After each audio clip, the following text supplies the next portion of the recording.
आइए शुरू करते हैं अपनी आज की यूपीएससी की क्लास। आइए आज जानते हैं यूपीएससी के बारे में। यूपीएससी क्या होती है और हमसे क्या चाहती है। देखिए, यूपीएससी इसका फुल फॉर्म होता है यूनियन पब्लिक सर्विस कमीशन, जिसके अब नए अध्यक्ष बने हैं प्रोफेसर प्रदीप। इसका full form union public service commission होता है। अब आइए जानते हैं कि यूपीएससी में किस तरह की कितनी परीक्षाएं होती हैं, किस तरह से हम इसमें क्वालिफाई कर सकते हैं। इसका प्रथम चरण होते हैं 3, यानी कि हम ये परीक्षाएं 3 चरण में लेती हैं, जिसको पहला बोलते हैं प्रीलिम्स और दूसरा मेंस।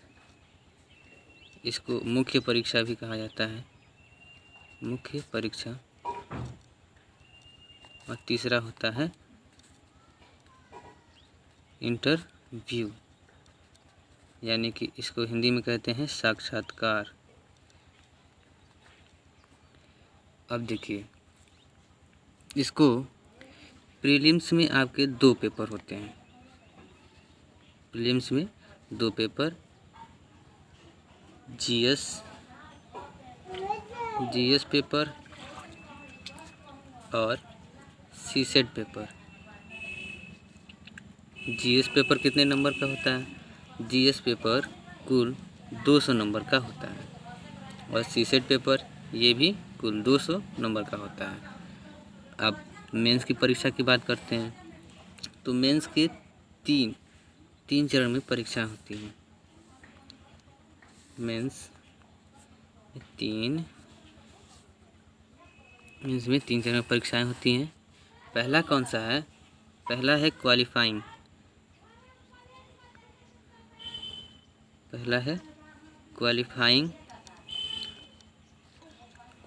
पेपर। दूसरा है सामान्य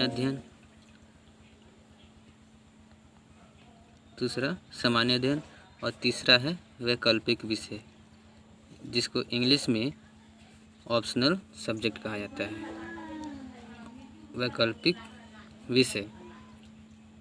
अब देखिए, जो क्वालिफाइंग पेपर होता है वो होता है 2। क्वालिफाइंग पेपर 2 होता है। पहला होता है वो अंग्रेजी होता है, यानी कि इंग्लिश, और दूसरा जो होता है वो भाषा होता है। अपने पास से आप कोई भी भाषा ले सकते हैं, ये होता है।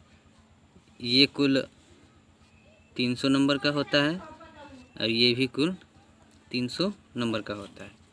अब बात आती है सामान्य अध्ययन की। ये सामान्य अध्ययन जो है ये कुल 4 चरण में परीक्षा होती है इसकी।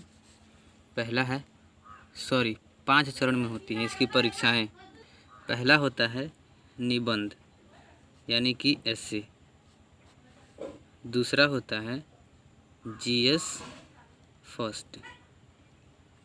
तीसरा होता है जीएस सेकेंड। चौथा होता है जीएस थर्ड और 5वां होता है जीएस फोर्थ। देखिए, जो निबंध पेपर है वो कुल 250 नंबर का आता है। जीएस फर्स्ट भी 250 नंबर का आता है, जीएस सेकेंड भी 250 नंबर का आता है और जीएस थर्ड भी 250 नंबर का ही आता है और जीएस फोर्थ भी कुल 250 नंबर का आता है। अब बात आती है इंटरव्यू की। इंटरव्यू कुल 275, कुल मिला के 275 अंक का होता है। जो परीक्षार्थी इन सभी पेपर्स को पास करते हैं, इन सभी में अच्छे नंबर लाते हैं, उन्हीं का selection IAS, IPS, IRS, IFS, यानी कि यूपीएससी की तमाम जो सर्विसेज हैं उनमें उनका सिलेक्शन हो पाता है। तो उम्मीद करते हैं कि आपको समझ में आया होगा और आप अच्छे से तैयारी करेंगे और इस कठिन से कठिन परीक्षा को आप अच्छे से बिना किसी दबाव में आकर पास करेंगे। हमारी सभी शुभकामनाएं आप सभी के साथ हैं। जिन भी साथियों को अगर इनमें कहीं भी दिक्कत हो, जो समझ में ना आया हो, तो उनसे मेरी रिक्वेस्ट है कि कृपया वो कमेंट बॉक्स में अपने कमेंट लिखें जो उन्हें डाउट है। हम उन्हें अगले वीडियो में समझाकर वीडियो बनाकर उनके डाउट्स क्लियर करेंगे। धन्यवाद।